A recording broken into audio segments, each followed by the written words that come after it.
उसको उसके साथ- ठीक है सर। आ, आ,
अच्छा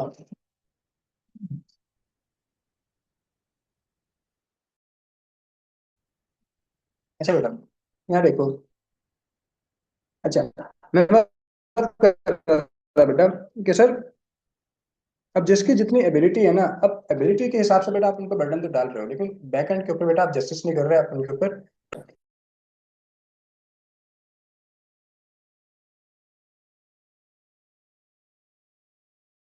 मैन्युफैक्चरर्स जो आपके बिजनेसमैन है बेटा, ये आपके लिए एक अहम किरदार अदा करते हैं। मेरे नजदीक एग्रीकल्चर वालों के ऊपर बर्डन डालना चाहिए,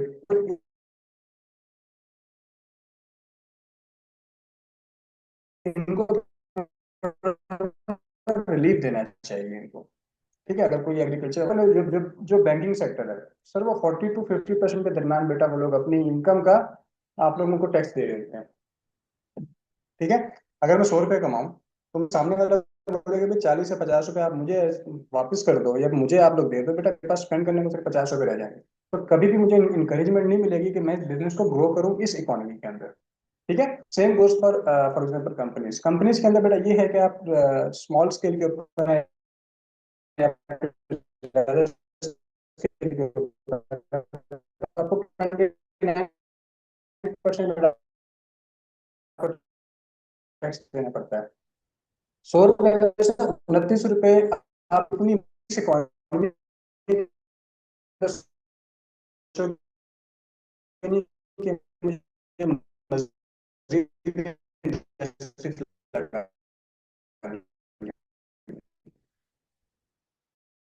इसी वजह से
अच्छा बेटा, तो सर हमारे पास ये जो अमाउंट्स है ना, ये इतनी उलझी भी नहीं होनी चाहिए। हमारा लॉ कम से कम इतना आसान होना चाहिए कि यार मैं जितना कमा रहा हूँ, जहाँ जहाँ मुझे टैक्स देना है, एटलीस्ट मुझे आइडिया हो कि भाई मेरा इतना टैक्स बनता है, मुझे उस पर कैलकुलेशंस के लिए मुझे मजीद कंसल्टेंट्स के पास जाने की जरूरत ना पड़े। भाई मैं फॉर एग्जाम्पल अगर कोई डील कर रहा हूँ, तो उसके लिए बेटा जब आप लॉ खोल के देखोगे ना, इंशाल्लाह आप कैट 2 में जाओगे, आप इंशाल्लाह सिफर 5 जब आप लोग पढ़ रहे होंगे, यहाँ सिफर 5 जब आप पढ़ रहे होंगे, तो उसके अंदर बेटा आपके पास जब सेक्शन पढ़ना शुरू करोगे, तो वो सेक्शन से बेटा आपको रूल्स की तरफ लेकर जाएगा, एसआरओस की तरफ लेकर जाएगा, तो बंदा उसमें उलझ जाता है, जिसके अंदर बेटा वो कैलकुलेट नहीं करना पड़ता। फिर दरम्यान में हम जैसों का हिसाब किताब चलना शुरू हो जाता है कि जो कंसल्टेंट्स हैं बेटा, ठीक है, उन लोगों को आपको फीस देनी पड़ती है, उन लोगों को बेटा आप लोगों को हायर अमाउंट के अंदर पैसे देने पड़ते हैं। Sir the tax to be paid must be clear, भी कितना है, प्रिडिक्टेबल होना चाहिए, ताकि आप उसके हिसाब से बेटा प्रिडिक्ट कर सको, प्लानिंग कर सको, एंड आर नॉट आर्बिट्री, मतलब किसी भी किस्म की कोई कंफ्यूजन बेटा उसके अंदर नहीं होनी चाहिए। कैनन ऑफ कन्वीनियंस, कन्वीनियंस होना चाहिए, मतलब आप उसको इजीली पे भी कर सकें, जिसके लिए बेटा बेस्ट एग्जांपल है विद होल्डिंग टैक्स की। ठीक है। अब आपको अगर मैं बोल दूं कि आपको अपनी कमाई में से 12,000 रुपये टैक्स देने हैं, तो बजाहिर आप भागोगे इस चीज से। आप बोलोगे कि यार 12,000 पूरे साल का मेरी जेब से एक दफा 12,000 नहीं निकल सकता। तो इसके लिए क्या करते हैं, विद होल्डिंग का बेटा कानून है कि भाई इसमें से फॉर एग्जाम्पल कानून तो अलग है बेटा, प्लीज बंद कर देंगे इसको। बेटा कानून तो उसका अलग है, तो वो क्या करते हैं बेटा, इसको 12 के ऊपर डिवाइड कर देते हैं। ठीक है, 12 के डिवाइड के हिसाब से बेटा 1,000 रुपये हैं। सही है। अब 1,000 रुपये बेटा एक महीने में निकालना मेरे लिए आसान है। तो विद होल्डिंग के अंदर क्या होता है, विदहोल्डिंग एजेंट होता है, मतलब जो आपके ब्याह पे बेटा कर रहा होता है, विदहोल्डिंग एजेंट को ये बोल दिया जाता है कि आपने इसको पूरे साल में फॉर एग्जाम्पल इतना भी इस पर टैक्स चार्ज होने वाला है, तो उसका मंथली बेसिस के ऊपर हिस्सा निकाल के मुझे आप जमा करवाते जाओ। अब 1,000 रुपये मुझे फील नहीं होगा, लेकिन जब मुझे बोला जाएगा 12,000 भरो, सर मेरे लिए फिर मे बी मैं उससे भागूं, या फिर मैं उसको भरने के लिए पीछे हो जाऊं। The tax should be levied at a time and in manner that is more convenient for the contributor to pay. Sir उसके अंदर जो कंप्लाइंसेस का भी वो होना चाहिए, लाइक अभी एफबीआर के लिए बेटा आपके पास आईरफ का पोर्टल है, ठीक है, वो इजी टू यूज उन्होंने बनाने की कोशिश की है, ठीक है, लेकिन उसमें काफी ब्लंडर्स थे, अभी मेरे ख्याल से इस साल ठीक हो जाएगा। सर कैनन ऑफ इकोनॉमी कि sir the cost of collecting the tax must be as low as possible. सही है कि भाई उसको कलेक्ट करने के लिए जो आपने डिपार्टमेंट्स बनाए हुए हैं, उनकी जो सैलरीज आप लोग दे रहे हैं, उनको जो पर्क्स दे रहे हैं, ठीक है, वो ऐसा नहीं है कि फॉर एग्जांपल आपने पूरा डिपार्टमेंट बना के उनसे 100 रुपए आपने जमा जमा करवा दिए, टैक्स जमा हुआ 100 रुपए का, लेकिन सर उनको जब सैलरी देने बैठे वो निकली कितने की, 150 रुपए की। सर फायदा तो ना हुआ ना इस चीज का, कि जो भी पैसा होगा वो उन्हीं के पास चला जाएगा, फिर आपने पूरा डिपार्टमेंट बनाने का मकसद क्या हुआ। तो इस तरीके से उन्होंने बोला है कि भाई आपके पास कैनन ऑफ इकोनॉमी होना चाहिए। एक दरम्यान में एक सीरीज आई थी, जमुना पार्क, किसने देखी, देखी है। तो उसके अंदर बेटा मुझे एक चीज मुझे बड़ी अजीब सी लगी थी कि लाइक इंडिया जो है वो एक केस के अंदर फंसता है, जिसके अंदर टैक्स के ऊपर उसका साइन हुआ होता है, ठीक है, पूरी डॉक्यूमेंटेशन बनती है वो, लेकिन पाकिस्तान का सिस्टम अलहमदुलिल्लाह उसके मुकाबले में काफी अच्छा है। पाकिस्तान में बेटा आप लोग हर चीज ऑनलाइन कर सकते हैं, इजी टू यूज है, आप उस तरीके से बेटा उसको कर सकते हैं। इंडिया का मुझे उस देखने से मुझे फील हुआ था कि लाइक इंडिया बहुत पीछे चल रहा है। मॉडर्न आपके पास सप्लीमेंट्री कैनन्स, क्या आपके पास कुछ मॉडर्न कैनन्स भी हैं, लाइक वो आपके पास चार थे कि भाई चार का प्राइमरी होने का मतलब ये होता है कि बेटा कि हर जगह कम से कम वो तो होने ही चाहिए। ठीक है, जहां पर बेटा वो चार जितने अच्छे होंगे वो सिस्टम उतना ही अच्छा होगा। देखो अब मैं दुबई की मैंने एक एग्जांपल दी थी, कैनन ऑफ इक्वालिटी था, सबके ऊपर बराबर का टैक्स लगा हुआ है। किसी के ऊपर फॉर एग्जाम्पल 2% है, कहीं प्रॉपर्टी के ऊपर मेरे ख्याल से कुछ हद तक आपके पास टैक्स है, तो बेटा सबको पता है कि 2% ही लगेगा मेरे ऊपर। ठीक है, सर्टेनिटी थी बेटा उसमें, इजी टू यूज है, मतलब इजी टू फॉर एग्जाम्पल जो करोड़ों रुपए बेटा आपके पास पे कर रहा है, उसके लिए 2 रुपए 2% उसका पे करना कोई बड़ा मसला नहीं हो सकता। कन्वीनियंस है बेटा, और उनका जो सिस्टम है उनका लॉ भी इतना कोई खास ज्यादा नहीं है। तो उसके अंदर बेटा जो लोग पढ़े हुए हैं, जो फॉर एग्जाम्पल इसमें जो जो कलेक्शन के लोग जो उसमें कर रहे होंगे, बेटा उनका भी डिपार्टमेंट इतना मतलब कॉम्प्लेक्स नहीं है कि जिसमें इन लोगों को इशू हो। अब बेटा हम लोग बात करते हैं मॉडर्न की। सर मॉडर्न के अंदर ये है कि भाई इम्पैक्ट एंड रिस्पॉन्सिवनेस इसके अंदर होनी चाहिए, लाइक फिजिकल एडिक्वेसी भी होनी चाहिए। सर फिजिकल ऑब्जेक्टिव क्या था आपका, कि आप उतने ही जितना आपके एक्सपेंडिचर कर रहे हैं बेटा उतना रेवेन्यू भी आप लोग जमा करें। ठीक है, the revenue generated by tax must be sufficient to meet government expenditures. तो सोचा हुआ था मैंने 100 रुपये इस दफा खर्च करने हैं, तो मेरा टैक्स का सिस्टम इतना अच्छा होना चाहिए कि मुझे 100 रुपये वहां से निकाल कर दे। सही है। सर फ्लेक्सिबिलिटी होनी चाहिए। फ्लेक्सिबिलिटी के अंदर ये है कि भाई ऐसा नहीं है कि जो कायदे आजम साहब हमारे लिए लॉ बनाकर गए थे अब उसको आप चेंज नहीं कर सकते। वो बिल्कुल रिजिड टेक्स्ट होता है आपका, कि भाई कायदे आजम ने अपने वक्त में अपने बिजनेस मॉडल के हिसाब से बेटा उसको डिजाइन किया होगा। अब उसके बाद फिर बहुत सारे आपके पास मार्शल लॉ लगे, ठीक है, हमले हुए, बाकी सारी चीजें हुई, तो उसके हिसाब से बेटा वक्तन फवक्तन आपको चेंज करते हुए जाना चाहिए आपको। ठीक है, इजीली बेटा एडजस्टेबल होना चाहिए सर, सिंप्लिसिटी उसके अंदर होनी चाहिए, tax law forms and procedure must be easy for the common person to understand. सबसे बड़ा मसला हमारा ये होता है कि अगर टैक्स हम लोग डॉक्यूमेंटेड नहीं करते तो लोग भागते हैं, लोग कहते हैं कि यार हम लोग को फाइलर नहीं बनना, फाइलर के बेनिफिट्स गवर्नमेंट ने आपको गिनवा दिए।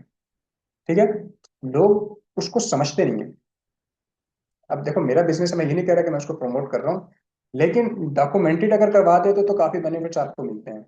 लेकिन लोगों को अवेयरनेस नहीं है, वो इतना डरे हुए हैं कि भाई हम लोग रजिस्टर करवाएंगे, हमारा डाटा चल जाएगा तो हम फंस जाएंगे, हम ये हो जाएगा, वो हो जाएगा। बेटा वो मसला क्या है, क्योंकि आपने पूरा सिस्टम इतना कॉम्प्लेक्स बना दिया है कि एक आम बंदा उसको समझ नहीं पा रहा, जिसकी वजह से वो आता नहीं है, जिसकी वजह से वो आपके पास अपनी पूरी इनकम को बेटा डॉक्यूमेंटेड नहीं कर रहा। तो इससे सिंपलिसिटी का एक आपके पास होना चाहिए सर, डाइवर्सिटी होनी चाहिए। डाइवर्सिटी आपके पास ये होती है कि एक ही आपके पास सोर्स नहीं होना चाहिए, आपके पास मल्टीपल किस्म के सोर्स होने चाहिए। सिर्फ इनकम के ऊपर नहीं लगा हुआ आपके पास टैक्स, प्रॉपर्टी के ऊपर लगा हुआ है, गाड़ियों के ऊपर लगा हुआ है, आप इंपोर्ट्स करते हो उसके ऊपर लगा हुआ है। कि सर अगर इनकम को जनरेट फॉर एग्जाम्पल नहीं कर पा रहा, तो गवर्नमेंट का तो हिसाब किताब चलना है ना, उनको तो अपने प्रोटोकॉल के लिए बेटा पैसे तो चाहिए ना। ठीक है सर, वो इम्पोर्ट से पिक करेंगे, ठीक है, वो किसी सैलरी वाले से पिक कर लेंगे, तो डाइवर्सिफिकेशन होनी चाहिए। Tax should be collected from variety of sources, not just income but also wealth consumption and sector, आपके पास हर सेक्टर के ऊपर इसके हिसाब से लगाना है। सवाल बेटा यहाँ तक थोड़ा स्पीड अप कर रहे हैं क्योंकि टाइम काफी वेस्ट हो चुका है आपका भी मेरा भी।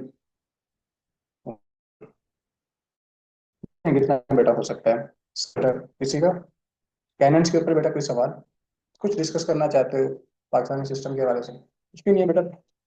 अच्छा, अब बेटा हम लोग क्लासिफिकेशन के ऊपर जा रहे हैं कि सर टैक्स आपने काफी बता दिया कि आपके मुल्क के अंदर जो टैक्स है बेटा वो कैसे चल रहा है। Sir classification by ability to shift burden, burden के बेसिस के ऊपर क्या है बेटा। सर एक आपके पास टैक्स है डायरेक्ट टैक्स, ठीक है, एक बेटा आपके पास है इनडायरेक्ट टैक्स।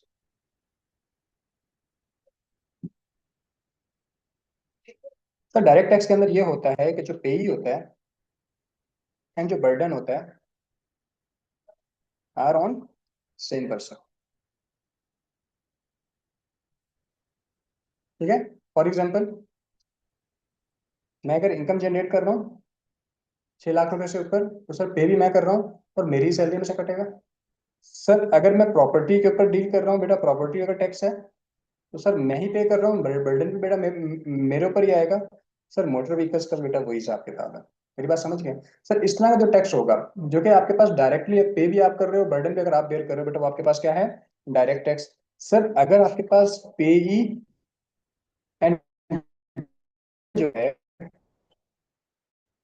वो आपके पास डिफरेंट पर्सन के हिसाब से, क्योंकि नहीं मैं समझा रहा हूँ। ठीक है, ठीक है, फॉर एग्जाम्पल आप एक चीज को इम्पोर्ट करते हो, इम्पोर्ट कौन करता है बेटा, मैन्युफैक्चरर कर रहा होता है, ऐसा ही है, या डीलर कर रहा होगा। लेकिन मैं इसका जो बेटा आपके पास मैन्युफैक्चरर कर रहा है, सर मैन्युफैक्चरर उस पर काम करेगा बेटा तो वो डीलर को देगा। ठीक है, डीलर बेटा अपने पास रिटेल वाले को देगा और रिटेल वाला बेटा एंड कंज्यूमर को दे देगा। सही है सर, जब आप इंपोर्ट करते हो तब आपसे कुछ ना कुछ टैक्स काट लिया जाता है, जब आप मैन्युफैक्चर करने लगते हो बेटा तब भी आपसे कुछ ना कुछ टैक्स काट लिया जाता है। अब पे ये भी कर रहा है, ये भी कर रहा है, ये भी कर रहा है, ये भी कर रहा है, लेकिन सर असल में देखा जाए तो आखिर में जो बर्डन है वो इस बंदे के ऊपर आता है। सर कैसे, इंपोर्ट बेटा चीज कर लिया आपने 50 रुपए की, उसके ऊपर टैक्स लगता है क्या बेटा, 20 रुपए का इसने टैक्स लगा दिया, 20 रुपए का इसने लगा दिया, 20 रुपए का इसने लगा दिया। ठीक है, और हर बंदा बेटा अपने अपने हिसाब से 10-10 रुपए बेटा अपना मार्जिन भी तो ऐड करेगा। ठीक है, 50, 80, 80 और ये आपके पास हो गया 110, 110 और ये 140, सिर्फ 140 रुपए की चीज बेटा एंड कंज्यूमर पे कर रहा होता है। तो बर्डन किस पे गया, इसके ऊपर, लेकिन इदारे को बेटा पे इन लोगों ने किया। तो अगर आपके पास टैक्स ऐसा है जिसमें आप इदारे को खुद पे नहीं कर रहे, लेकिन बर्डन अगर आप बेयर कर रहे हो बेटा, वो आपके पास क्या बन जाएगा, जीएसटी या इनडायरेक्ट टैक्स आपके पास बनता है। तो अगर आपके पास गुड्स के ऊपर लग रहा है तो वो आपके पास जाता है एफबीआर के पास, और अगर आपके पास सर्विसेज के ऊपर है नॉर्मली और इस्लामाबाद के अलावा किसी ने वो प्रोविंस से ले रहा होता है। एग्रीकल्चर के ऊपर फेडरल लेवल के ऊपर बेटा कोई टैक्स नहीं है, लेकिन प्रोविंशियल लेवल के ऊपर किसी हद तक इन्होंने टैक्स लगा दिया। ठीक है, देखो डायरेक्ट टैक्स के अंदर क्या कह रहा है बेटा, इनिशियल जो बर्डन है एंड द इंसिडेंट्स, मतलब ultimate burden fall on the same entity या सेम पर्सन आपके पास। The burden can not be legally shifted to another person. मैं कमा रहा हूँ तो मैं ही भरूंगा, वो गलती मैंने ही की है। ठीक है। अब आपके पास की फीचर्स क्या है? Impose directly on income, wealth और एसेट्स। सर एग्जांपल के अंदर इनकम टैक्स आपके पास हो गया, प्रॉपर्टी टैक्स हो गया। एडजस्टेबल क्या है बेटा? सर फिर इसके एडवांटेजेस क्या है बेटा? यहाँ देख लें, उसको 2 घंटे का वेट करा दें बेटा, यहाँ देखें। सर एडवांटेजेस के अंदर देखें, आपके पास सबसे पहले है इक्विटेबिलिटी, इक्विटेबल होता है बेटा ये आपके पास। Sir alliance with the ability to pay, देखें 6 लाख रुपए तक आप पे नहीं कर रहे, मीन्स आपको गवर्नमेंट समझती है कि आप इस टैक्स को बेयर नहीं कर सकते। फिर अगला आपके पास स्लैब होता है 6 से 12 का। तो 6 से 12 तक का जो स्लैब है बेटा, उसके ऊपर एक अलग टैक्स लगा हुआ होता है, 2.5% का लगा हुआ होता है। सर 12 से अगर आपकी सैलरीज बढ़ जाती हैं, for example I think 18 lakh रुपए तक, काफी टाइम से मैंने देखा नहीं है, तो 18 लाख रुपए तक आप जाते हो तो बेटा टैक्स आपका रेट बढ़ जाता है आपका। सर जितना जितना आपकी माशाल्लाह इनकम बढ़ती हुई चली जाएगी, तो आपके ऊपर टैक्स किसके हिसाब से बेटा आपका बढ़ता हुआ चला जाएगा। तो मतलब जितना कोई पे कर सकता है, जिसके अंदर जितनी एबिलिटी है बेटा, उतना ही वो उसको पे कर रहा होता है। प्रोग्रेसिव मतलब प्रोग्रेस करता हुआ चला हुआ जाता है। सर इलास्टिक है, revenue increase automatically with economic growth. ठीक है। तो जितनी देखो आपकी इनकम के ऊपर है ना, तो अगर इकोनॉमी आपकी ग्रो करेगी, मीन उसकी इनकम ग्रो हो रही है, इनकम जितनी ज्यादा ग्रो करेगी बेटा, उतना ज्यादा आप लोगों के पास रेवेन्यू जमा होगा। एंटी इन्फ्लेशन बेटा, reduces disposable income. Reduces disposable income मतलब डिस्पोजेबल इनकम कम हो जाती है, अब आप कम कंज्यूम करोगे। जब आप कम कंज्यूम करोगे, आपकी तो अब आप चीजों को ज्यादा अफोर्ड नहीं कर सकते, जो सामने वाला होगा ऑटोमेटिकली अपनी चीजों की प्राइसेस कम कर देगा बेटा। ठीक है। डिसएडवांटेजेस क्या है? इवेजन का रिस्क होता है। ठीक है, इवेजन क्या होता है बेटा? सोचो। इवेज मतलब करना होता है तो आप छुपा सकते हो इसको। ठीक है। अब इनकम लोग नॉर्मली छुपा रहे होते हैं, कहते हैं ना मर्द से उसकी इनकम नहीं पूछी जाती, तो टैक्स वाला तो बिल्कुल नहीं पूछ सकता आपसे। ठीक है। इनकम के ऊपर ये होता है कि देखो, अब मैंने भी अच्छी खासी अलहमदुल्ला जनरेट कर रहा हूँ, लेकिन मैंने जो स्टाइपेंड है सिर्फ वही रजिस्टर करता हूँ मैं। ठीक है। क्यों? क्योंकि मुझे बेनिफिट उसके फील नहीं हो रहे, बाकी जो है उसके हिसाब से मेरी अपनी सोच है, आपको ऐसा नहीं करना चाहिए। ठीक है। लेकिन यहाँ पर ये है कि इजियर टू इवेड है बाय मिस रिपोर्टिंग इनकम और वेल्थ। मैं कहाँ पे क्या इनकम बेटा जनरेट कर रहा हूँ, एफबीआर खड़ा के नहीं देख सकता। लेकिन सर जो जीएसटी है, ठीक है, वो तो आपको पे करना ही करना है। आप कमाओ ना कमाओ, कोई फकीर है कोई अमीर है, बेटा उसको पे करना ही करना है। ठीक है। अनपॉपुलर बेटा, directly felt by the tax payer leading to the public resistance. ठीक है। पब्लिक इसको रिस्क कर सकती है, मतलब 6 लाख तक की इजाजत है बेटा, कोशिश करेंगे उसके अंदर अंदर बेटा कमाएं। डिस इंसेंटिव, हायर रेट्स में discourage hard work saving and investment.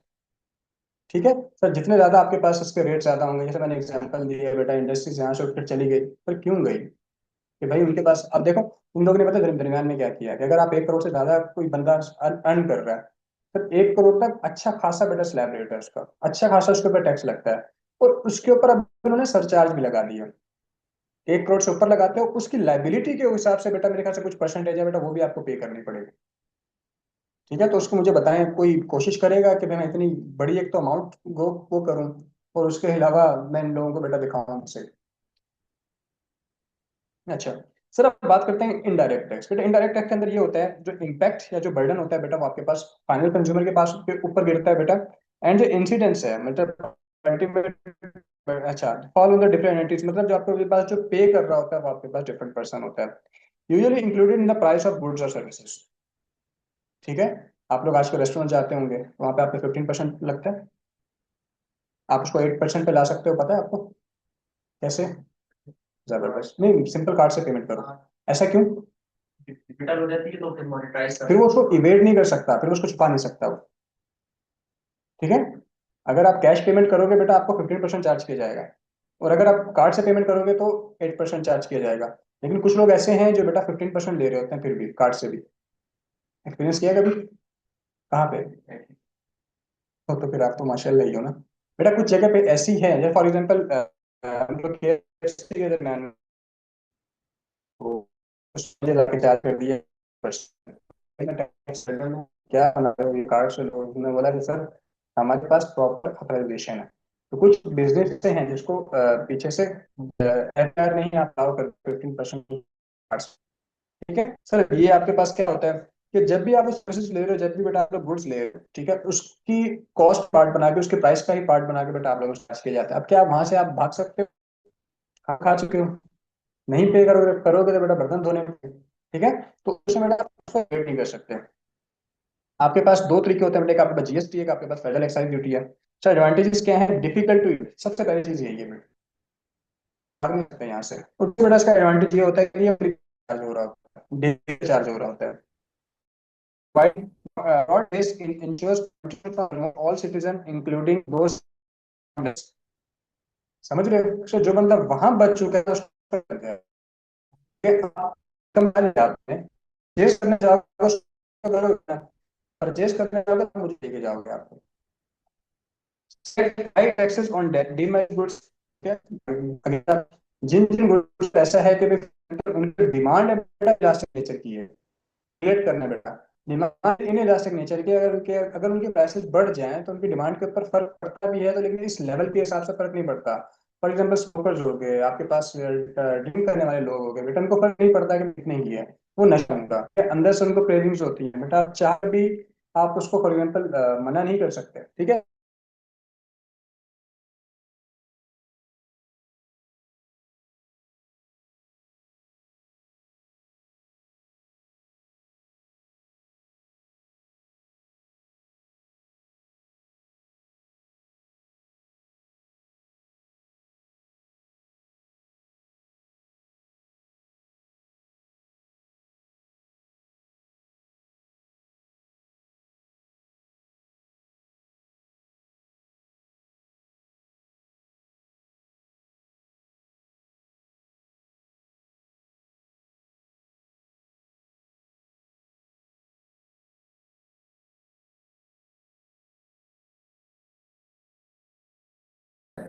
Cost push inflation, so increasing their taxes.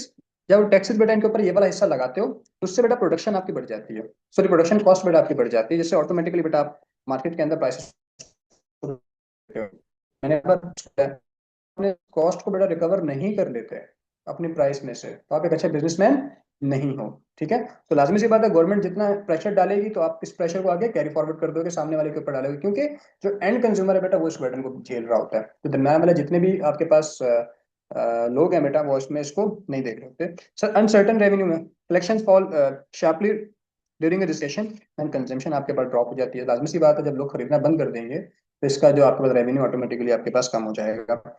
अब आपके पास रेट के हिसाब से आपके पास कुछ क्लासिफिकेशंस हैं। सर एक आपके पास है प्रोग्रेसिव टैक्स। सर टैक्स जो आपके पास रेट है बेटा वो इंक्रीज हो जाता है as the tax base increase. सब वही बात हो गई कि आपके पास जैसे जैसे आपका टैक्स फॉर एग्जांपल सैलरी है बेटा आपकी बढ़ती हुई चली जाएगी, तो आपके पास अगर अगले स्लैब में गिर रहे हो तो आपका रेट भी बढ़ना शुरू हो जाएगा। Tax rate and tax base are directly proportional, this is the core mechanism to satisfy the canon of equity. ठीक है, एडवांटेजेस क्या है बेटा? इक्विटी एबिलिटी टू पे के हिसाब से बढ़ रहा होता है, built in stabiliser automatically moderate aggregate demands, ठीक है। एंड डिसएडवांटेजेस के अंदर ये है कि बेटा disincentives can discourage higher earnings savings and investment. वही बात होगी बेटा, अगर आप करोड़ रुपए के ऊपर डबल डबल चार्ज कर रहे हो तो लाजमी सी बात है वो बंदा छुपाएगा, आपको कभी भी नहीं देगा। Sir tax evasion strong incentives for higher income groups to find ways to evade tax. Sir proportional taxes के हिसाब से आप लोग चलते हैं। सर द टैक्स रेट इसके अंदर बेटा आपके पास फिक्स रहता है। सर कहाँ फिक्स होगा बेटा? आपके पास जीएसटी का। तो जीएसटी क्या चल रहा है अभी? 18%। और सर्विसेज के ऊपर जबरदस्त, ये आपके पास ये रेट है बेटा, ये हर जगह के ऊपर फिक्स होगा इसका, ठीक है। Change in tax base, example आपके पास कॉर्पोरेट टैक्स अगर आपके पास है बेटा वो 29% का है। अगर डायरेक्ट टैक्स की बात करते हो, अब जो भी कंपनी बेटा आपके पास है वो आपका 29% का टैक्स देगी इसके अंदर अभी लॉ ने ये किया कि क्लासिफिकेशन कर दी है, स्मॉल आपके पास मीडियम साइज की कंपनी है बेटा उनके ऊपर टैक्स रेट स्लैब कम कर दी है। बाकी जो आपके पास उसके ऊपर जो कंपनीज है बेटा, जब अकाउंटिंग पढ़ोगे तो उसके अंदर आपको डेफिनेशन के अंदर बता रहा होगा ये चीजें कि ये स्मॉल साइज कंपनी है, ये मिड साइज कंपनी है, ये भी लार्ज साइज कंपनी है, ठीक है।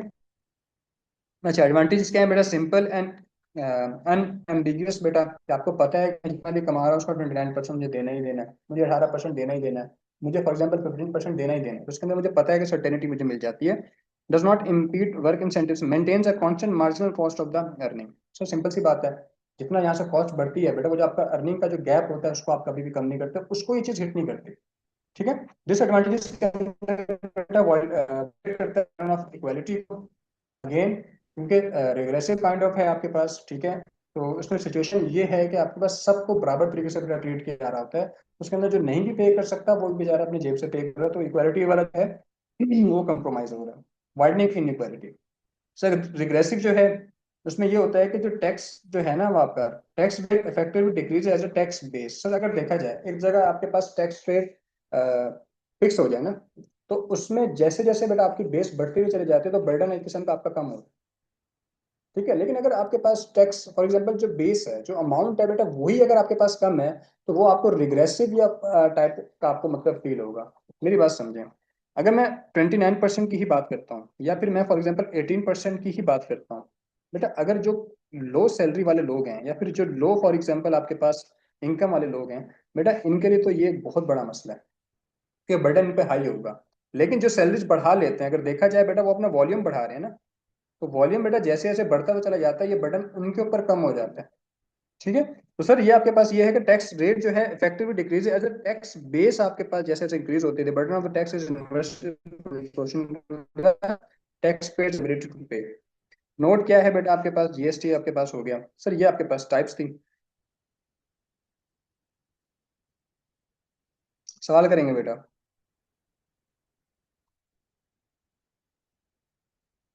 सवाल करेंगे बेटा, कोई सवाल किसी का? कोई सवाल किसी का? ऑनलाइन वाला बेटा। दादिया महविश अर्शिया आमना, बेटा कोई सवाल?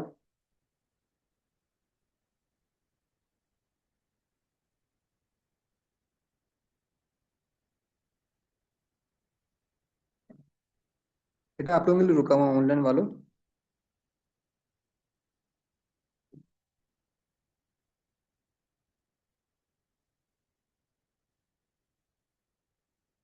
ओके, अब सर हम लोग पढ़ने वाले हैं इकोनॉमिक ग्रोथ को।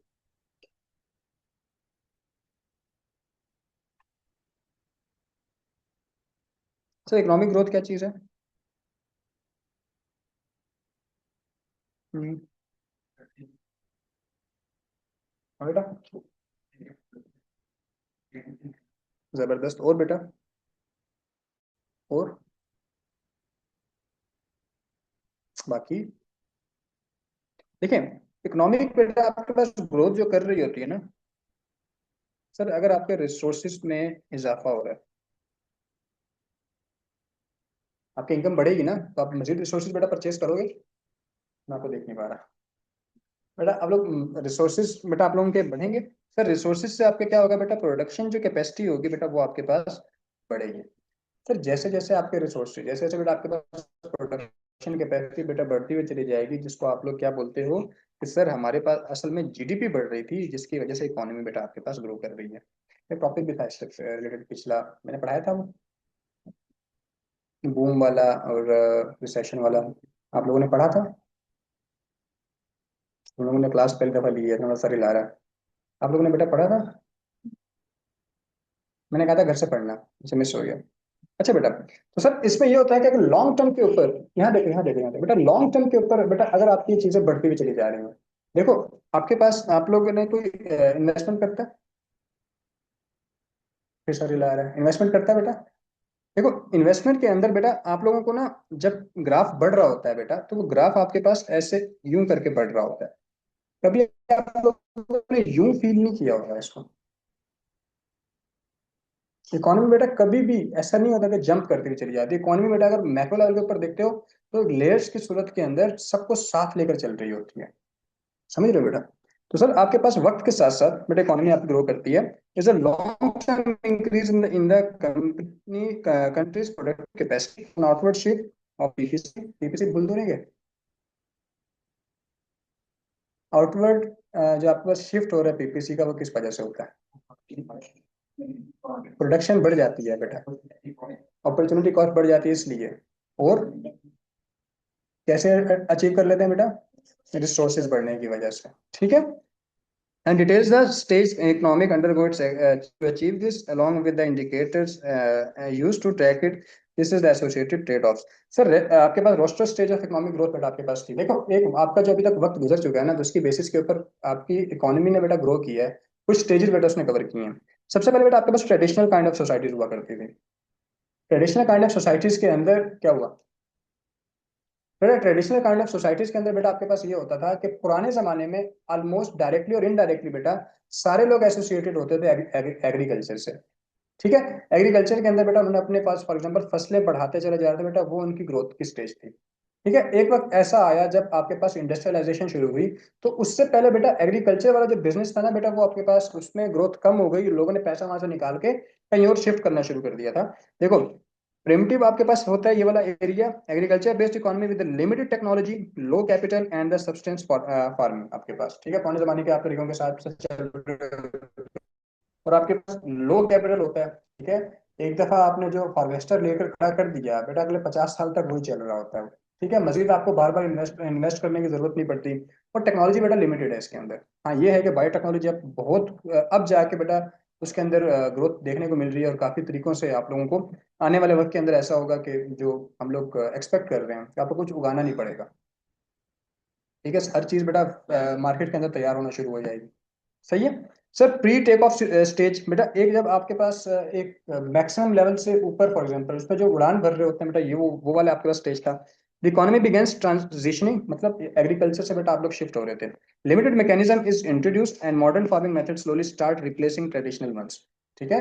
बाबा आदम के जमाने की बेटा आपके पास जो एग्रीकल्चर बेटा तरीका होगा, वो 1800 वाले से काफी हद तक डिफरेंट होगा। वो तो दरमियान के अंदर जहां जहां पर जायका हंस पे जरूरत उनको फील होता रहा बेटा, वो लोग करते गए। जैसे example ऐसे देता हूँ कि आपके पास जैसे मैं पंजाब के जैसे बेटा, वहाँ एग्रीकल्चर के अंदर सिर्फ एक साल के अंदर दो फसल उगाई जाती है। ठीक है? कुछ एक ऐसे हैं बेटा, उसी लैंड को यूज करके, उसी लैंड को यूटिलाइज करके चार चार पांच छह फसलें एक साल में आप लोग कर रहे हो। दो दो महीने की बेटा आप प्लेस कर रहे हो, तीन तीन महीने के साथ प्लेस कर रहे हो। ठीक है, स्ट्रॉबेरी किसी जमाने में अमीरों की खुराक समझी जाती थी। अब सर कुछ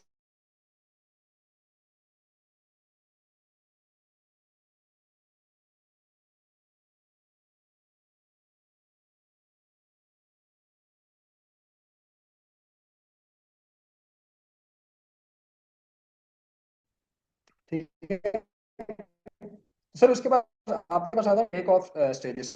स्टेजेस के अंदर इंडस्ट्रियलाइजेशन आप लोगों ने देख लिया था।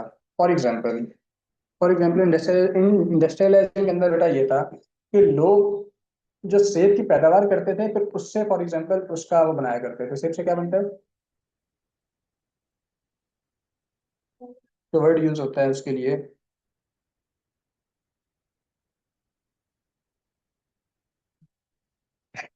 खैर सर, उससे आप लोगों का सेब की कोई प्रोडक्ट अगर तैयार करते थे, अगर फॉर एग्जांपल एग्रीकल्चर जो आपके पास लोग हैं, जो फार्मर्स हैं बेटा, वो मैक्सिमम सारे भी मिलकर बेटा वो क्वांटिटी आपके पास प्रोड्यूस नहीं कर पाएंगे। तो इंडस्ट्री बेटा बनाई इसलिए गई थी कि आपके पास मशीनरी उसमें यूज की जाए, और उसी सेब को अलग तरीके से बेटा आप अपने पास इस्तेमाल करें। या फॉर एग्जाम्पल मैं जूस की बात करूँ, अगर आप या मैं अगर एक एक मशीन लगाकर भी खड़े हो जाए, मैं बाहर खड़ा हो जाऊँ, तो मैक्सिमम एक दिन के अंदर बेटा मैं कितने गिलास तैयार कर लूंगा, 100 200 300। सर इंडस्ट्रियलाइजेशन रेवोल्यूशन उसको इसलिए कहते हैं बेटा कि उसने इसी प्रोडक्शन को हजारों में ले गया। वो इसी प्रोडक्शन को बेटा लाखों की क्वांटिटी के अंदर वो लेकर चला गया था। ये आपके पास था टेक ऑफ एज। ठीक है, फिर उसके बाद आप ड्राइव टू मेच्योरिटी बेटा, आप अभी भी आपके पास अगर फॉर एग्जांपल ग्रोथ आना शुरू हो जाए, एक मेच्योरिटी का लेवल आपके पास लाजमी आता है, एक आपके पास पीक पॉइंट होता है। ठीक है, नोकिया ग्रो करता गया बेटा, एक पीक पॉइंट था उसका। ठीक है, आपके पास टेक्नोलॉजी है बेटा, जितनी भी ग्रो कर रही है एक इसका पीक पॉइंट आएगा। मैं इसकी परफेक्ट एग्जांपल आप लोगों को दूं, एक इस्लामिक पॉइंट ऑफ व्यू से। अगर आप में से कोई, आप लोगों ने एक चीज सुनी होगी कि हजरत ईसा अलैहि सलाम वापस दुनिया पे आएंगे। ठीक है, और जब आएंगे कुछ अर्से बाद एक जंग होगी, इसमें यहूदियों को मार पड़ेगी। सर वो कहा जाता है कि उस वक्त के अंदर बेटा दुनिया के अंदर टेक्नोलॉजी नहीं होगी। क्या आप लोग इमेजिन कर सकते हो जिस तरीके से बेटा टेक्नोलॉजी कर रही है इस की ऐसा लोग टेक्नोलॉजी नहीं करेंगे, लोग टेक्नोलॉजी को इस्तेमाल करना बंद कर देंगे, वापसी चीजों की तरफ आएंगे। फॉर एग्जाम्पल पहले टेक्नोलॉजी नहीं होती थी, लोग मेहनत करते थे। ठीक है, तब पार्क्स होते थे, तब ग्राउंड ज्यादा होते थे, स्पोर्ट्स एक्टिविटीज ज्यादा थी। अब टेक्नोलॉजी बेटा ग्रो करना शुरू किया तो वो चीजें कम थी, अब लोग जिम वगैरह की तरफ जा रहे हैं। ठीक है, जब जिम का भी बेटा काम नहीं बनेगा, तो एक वक्त ऐसा आएगा कि मशीनरी बेटा आपको खुद भी आप लोगों को भी मशीन बना देती है। एक वक्त ऐसा आएगा कि वापसी आप जिम वगैरह को भी छोड़ के, मशीनरी को छोड़ के वापस आप उन चीजों की तरफ जाना शुरू करें। आपको फील होगा, मुझे बचपन से अपने ही बच्चों को ऐसे ही for example physical activity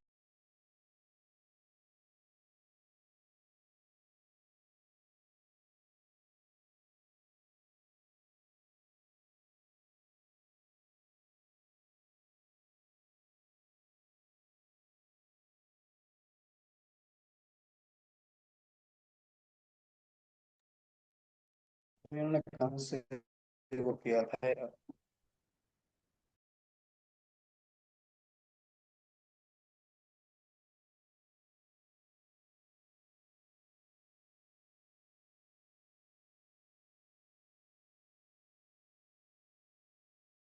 best products. सो ये जो मास कम्युनिकेशन के अंदर ये स्टेज होता है बेटा, sectors produce consumers durables higher per capita बेटा आपके अलावा production to significant high living standards पर मेजर होता है कि वक्त तक आप बड़े से कुछ चीज सकते हो, उसके बाद उसके अंदर बेटा आपके पास खत्म हो जाता है। सर ये है कि बेटा एक हल्की ये उसकी सैर कराइए कि भाई आपकी इकोनॉमी ने ग्रो कैसे किया। ठीक है, और दुनिया का सबसे बड़ा system मौजूद है। तो इस कंपनी की में कौन कौन से आने की कोशिश की है। अगर देखा जाए तो बेटा आपके पास अगर बाउंड्रीज लगा के उन्होंने आप सबको डिवाइड कर दिया अपने हिसाब से, लेकिन अगर देखा जाए अब भी वो उनके जो इकोनॉमी है, उनके कमाई का तरीका बेटा पुराने पैटर्न पे चल रहा है। अभी भी बेटा वो लोग खजूरों के बाग लगा रहे हैं, अभी भी फॉर एग्जाम्पल वो इन्हीं पॉट के ऊपर बेटा डिपेंड है वो, तो उन्होंने उसके स्टेजेस बताएंगे। अब बेटा लोग बात करते हैं इंडिकेटर ग्रोथ एंड रिसेशन। तो ग्रोथ आप लोगों ने पढ़ लिया, रिसेशन आप लोगों ने पढ़ लिया हो, पढ़ा है तो इसमें आपके पास स्टेज होती है, एक आपके पास होता है सबसे नीचे वाली जो first होती है, फिर आप लोग ग्रो करते हुए चले जाते हो, फिर आप ग्रो करते करते बेटा पीक पे पहुंचते हो। तो पीक पे पहुंचने के बाद फिर बेटा आप लोग वापस अपने पास अ, मतलब ऐसा डिक्लाइनिंग इस पे जाते हो। फिर बेटा आपके पास एक कंडीशन आती है जिसमें फर्स्ट कंडीशन पे होते हो, जब रात होती है उसके बाद होता है फिर वापस बेटा ग्रो ग्रो करना शुरू कर देते हो। पर ये आपके पास ऐसे करके ये आपके पास पैटर्न है। इसके अंदर अगर देखा जाए तो ये बेटा आपके पास हर स्टेज बार बार हुई रही होती है, लेकिन आपके पास कर्व ऐसे जा रहा होता है, आपके पास ग्राफ बेटा ऐसे जा रहा होता है। जो ग्राफ आपके जा रहा है आपके पास परसिस्टेंट इकोनॉमिक ग्रोथ डिस्कस कर रहा है, लेकिन ये आपके पास स्टेज बेटा देखने को मिलेंगे। अब देखो बड़े आप लोगों ने देखे होंगे बड़ी बड़ी स्क्रीन पर बैठे होते हैं, ठीक है, सिग्नल दे रहे होते हैं लोगों को।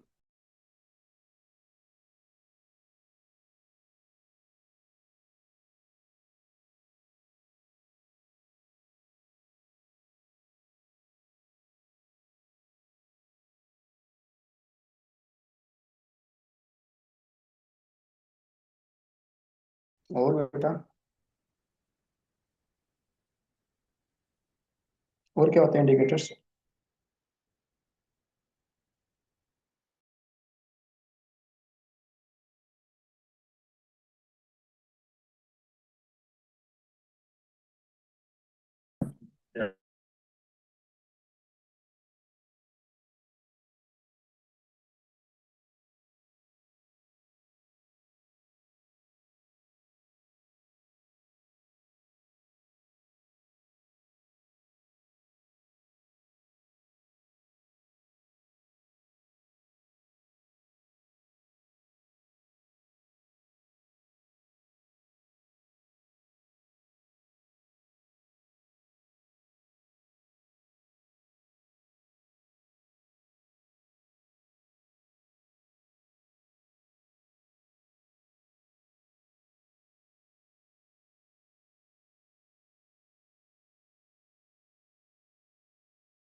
अच्छा बेटा यहाँ देखें।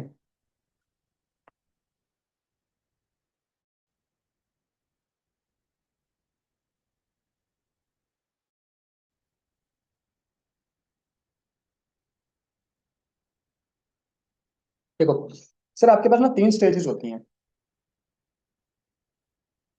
सर आपके पास तीन स्टेज होते हैं। एक बेटा आपके पास करंट कंडीशन है, ठीक है। एक बेटा इससे पहले पास्ट में कुछ हुआ होगा। एक बेटा इसके बाद फ्यूचर में कुछ हुआ। सर जो करंट कंडीशन होती है, जो आपको इन्फॉर्मेशन, जो आपको for example piece of information आपको बेटा आज मिल रहा है, या फिर जो जो चीजें बेटा आज हो रही हैं, वो बेटा आपके पास आती हैं कोइंसिडेंस के अंदर, ठीक है। सर कोइंसिडेंट बेटा आपके पास क्या होता है? सर ये कोइंसिडेंट में ये होता है कि भाई आज आपके पास जीडीपी कहाँ पे है, ठीक है। फॉर एग्जांपल इंडस्ट्री के बेटा प्रोडक्शन कहाँ पे है। सर इंडस्ट्री के प्रोडक्शन से हमें क्या क्या मालूम होता है? इंडस्ट्री के बेटा प्रोडक्शन आज कहाँ पर है, तो हमें इससे क्या मालूम होता है? सर इंडस्ट्री की प्रोडक्शन से हमें ये मालूम होता है कि एम्प्लॉयमेंट आपके पास रेशियो क्या है। उससे आपको ये मालूम होगा कि हर बंदे की खर्च करने की बेटा कैपेसिटी कितनी है आपकी, ठीक है। या फिर आपके पास जो सेल्स हो रही है बेटा वो कितनी है। ये हम आज की रेशियो के हिसाब से, आज की डेट के हिसाब से आप लोग हमेशा देखोगे। अगर करंट डाटा को बेटा पिक कर रहे हो, और वहां से अगर आप information pick as it is happening, ठीक है। Sir changes simultaneously with the peak और trough, assessing the current phase of the economy. Sir current phase of economy की बेसिस के ऊपर बेटा आप फ्यूचर को प्रिडिक्ट कर सकते हो, फ्यूचर के हिसाब से सोच सकते हो। फॉर एग्जाम्पल सर आज अगर जीडीपी के अंदर, जीडीपी बेटा आपके पास ग्रो कर रही है, ठीक है, तो अब आपको आगे क्या सोचना चाहिए? वॉरेन बफे का नाम सुना है? नाम सुना है बेटा? क्या काम है उसका? इन्वेस्टर है। उसने सबसे ज्यादा बेटा प्रॉफिट कब जनरेट किया था, कुछ याद है? जब आपकी यूएस की जो मार्केट है बेटा क्रैश कर गई थी, कोलैप्स कर गई थी, ऐसे ही है। उसने की थी। बेटा देखो, ये जो इंफॉर्मेशन होती है, इसको देखने का तरीका होता है इंसान का अपना। वो होता है जो जितना रिस्क बर्दाश्त कर सके। मार्केट जब क्रैश कर रही थी ना, तो हर बंदे को क्या था कि मेरे पास जितने भी शेयर्स पड़े हुए हैं, जितने भी फॉर एग्जांपल आपके पास प्रॉपर्टीज पड़ी है ना, इसको हाथ के हाथ सेल कर दूंगा, ठीक है। और जब आप मजबूरी में सेल करने जाते हो बेटा, आपको जितने भी की भी प्राइस दे, कोई कोट कर दे ना, तो आप उसको परचेज कर लोगे। उस बंदे ने क्या किया, यहाँ पे इस इंफॉर्मेशन को पिक किया। उसने बोला कि मार्केट अगले कुछ साल के लिए तो बेटा क्रैश होने वाली है, और ये जो बंदे हैं फॉर एग्जांपल, मैक्सिमम इनसे जितना मैं ले सकूंगा मैं लूंगा इनसे। लेकिन आपके पास जब जवाल चल रहा हो ना, तो उरूज लाजमी आता है। जब रात होती है बेटा, दिन आपके पास लाजमी है। तो उसको इस एक होप के ऊपर मार्केट से मैक्सिमम बेटा जितना शेयर वो बाय कर सकता था, उस बंदे ने किया। जब सारे बेच रहे हो, आप बाय करो। जब आप फॉर एग्जाम्पल सारे बाय कर रहे हो, तो आप बेचना शुरू कर दो। ये उस बंदे की टेक्निक है, ठीक है। उसने क्या किया, उसने करंट कंडीशन को देखा, करंट जीडीपी है, तो इस जीडीपी के अंदर बेटा ट्रेंड ये चल रहा है। अगर मैं इससे अलग कुछ कर सकता हूँ, उसकी बेसिस के ऊपर बेटा उसने अपने आप को देखा और अपना हिसाब किताब बनाया। आज उससे बड़ा इन्वेस्टर कोई नहीं है। और जितने बड़े बड़े इन्वेस्टर है बेटा, उसके बगैर बात नहीं करते। इस इवेंट के ऊपर बेटा काफी मूवीज भी मतलब बन चुकी हैं, ठीक है। तो वो उसने एक ऐसा, उसका एक मूव था कि जब मार्केट अपोजिट चल रही थी,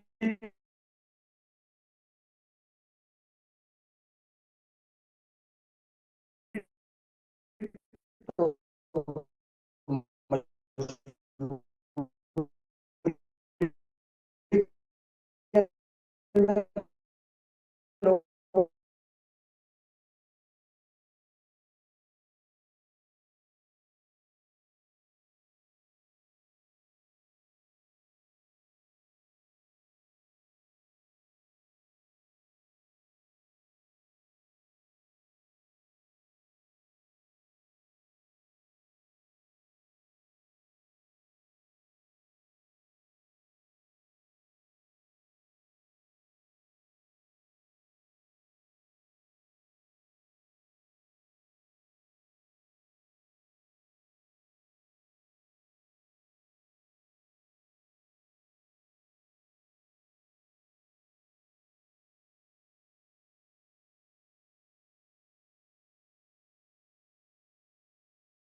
तो मुझे ये डर है कि ये एरिया आप लोगों को रह ना जाए यार, क्योंकि सेशन नहीं जाए तो सही है।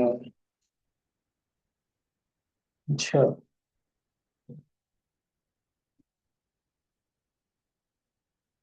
टेंस चलते रहे, जो भी बेटा आपके पास एक्सपीरियंस रहा है तो उसकी बेसिस के ऊपर भी बेटा आप लोग आगे चल सकते हो।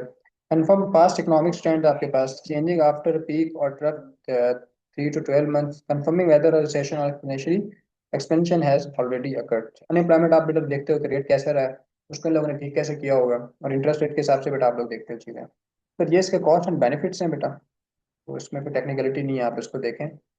मैं चैप्टर पे चलता हूँ।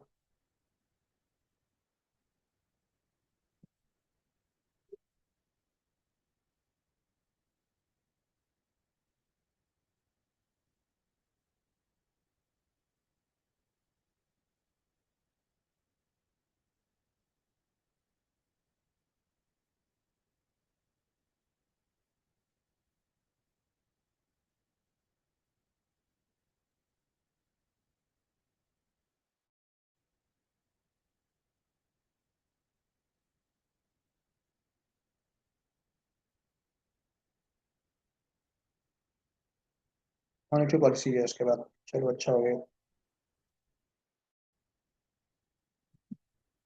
बेटा इस चैप्टर के दो हिस्से हैं। एक बेटा आपके पास बैंक का हिस्सा है, ठीक है, और दूसरा आपके पास मॉनेटरी पॉलिसी को डिस्कस कर रहा होता है।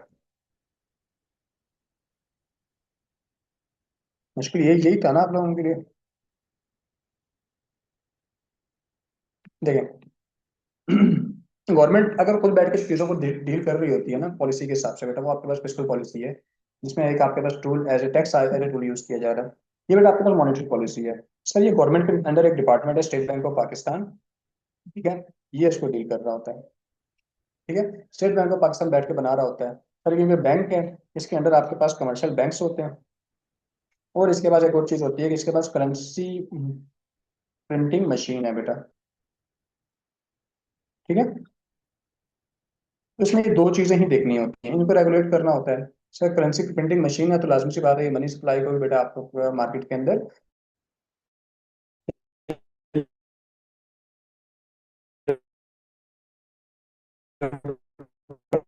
कंट्रोल करेंगे। सर बैंक की अगर बात करें बेटा, बैंक आपके पास क्या होता है, it is a financial policy. फिर मैंने बहुत सारी एप्स आप लोगों ने देखी होंगी जो फाइनेंशियल वो कर रहे थे बेटा, हमारे साथ एसोसिएटेड नहीं है, ये हमारे अंडर ये चीजें नहीं आ रही थी। वो लोग क्या करते हैं पता है, बहुत सारी कंपनी जैसे भी है, मैं फिलहाल में कंटेंट रहता था, तो जब से ये शुरू करने से पहले तो उसमें बहुत सारे मेरे पास प्रोजेक्ट्स आते थे, जिसके अंदर वो लोग मुझे कहते थे कि सर आप हमारे पास हमारे साथ हमारी कंपनी में काम करें, ठीक है, और हम लोग ऐसे कॉलम वगैरह लिखते हैं तो उसमें फिर हम आपको ऐसे ऐसे पे कर दिया करेंगे। जब मैं उनसे सबूत मांगता था मुझे वो देते थे एफबीआर का। एफबीआर का अगर फॉर एग्जांपल एनटीएन नंबर है, जिसमें जो रजिस्ट्रेशन होती है बेटा आप भी करवा सकते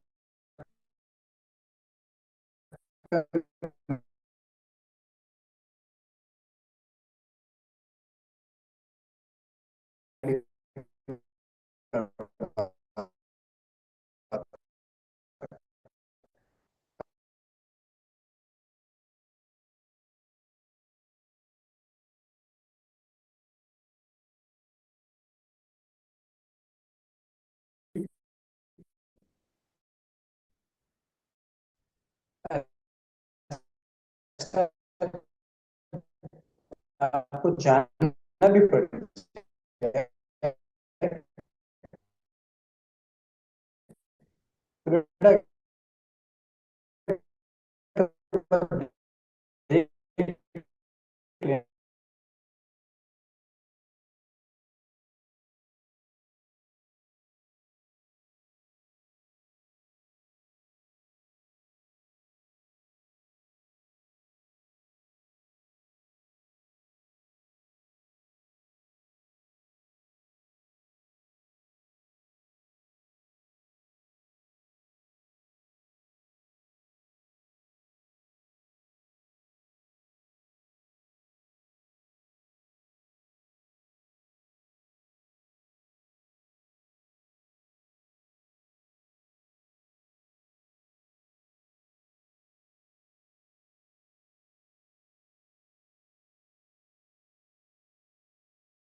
ठीक है। अगर मुझे मौका नहीं मिलता तो बच्चों आप लोग अपने हिसाब से इसको कुछ रिवाइज करना, और इसके ऊपर मुझसे डिस्कस लाजमी कर लेना। मैंने लास्ट वर्क।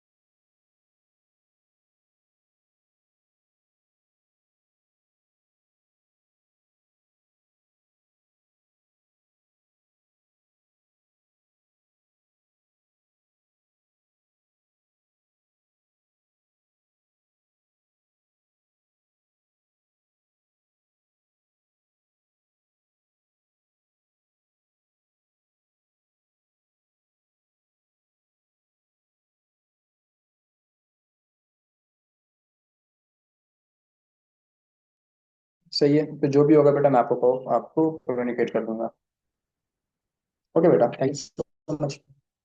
आप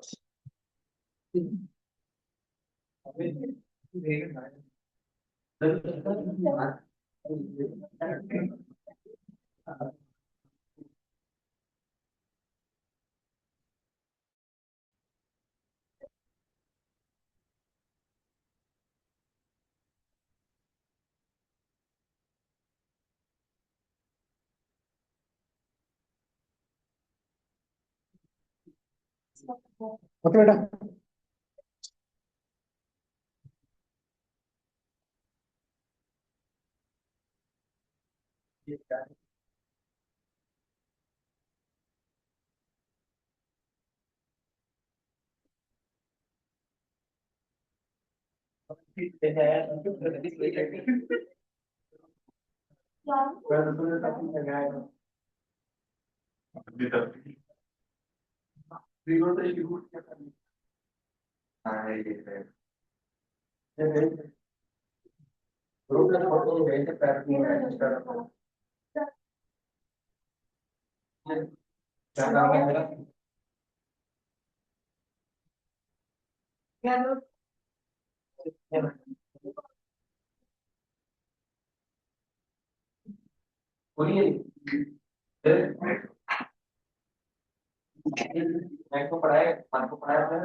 पढ़ाई की तो समझ आ रहा है।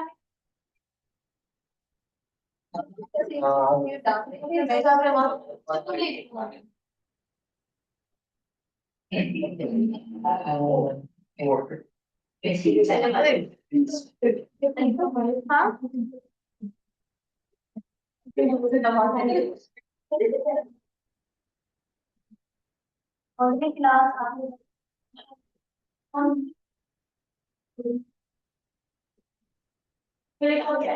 पढ़ेंगे।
नहीं भाई, चलो दिन भाई लेके बात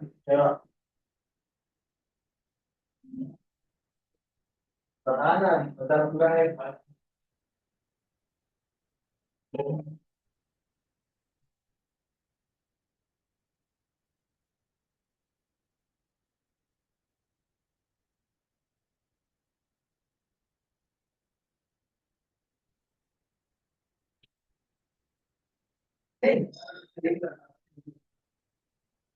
कोई पॉलिसी है सब लिख रहा है, बाजार में क्यों नहीं मिलता है?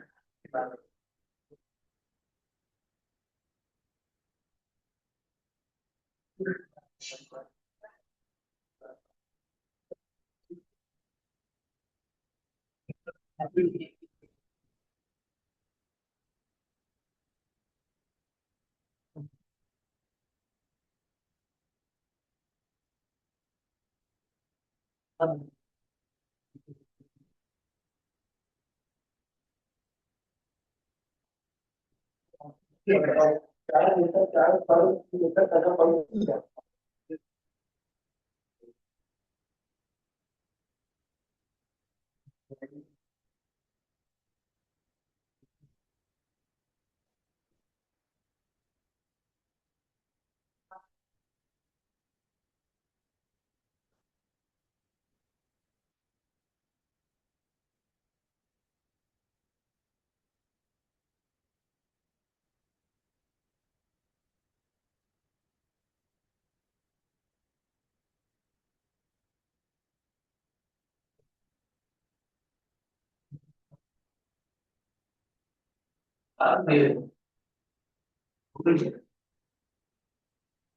काफी बड़ी है।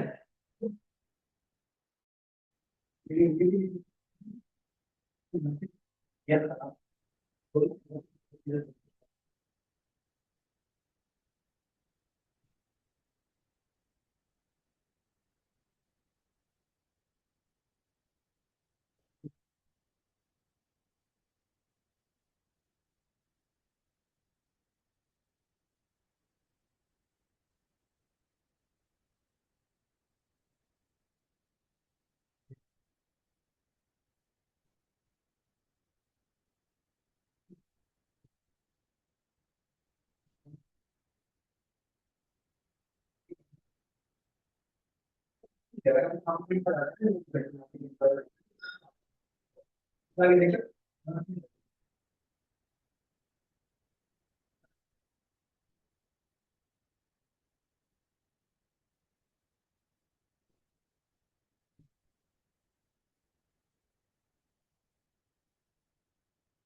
बात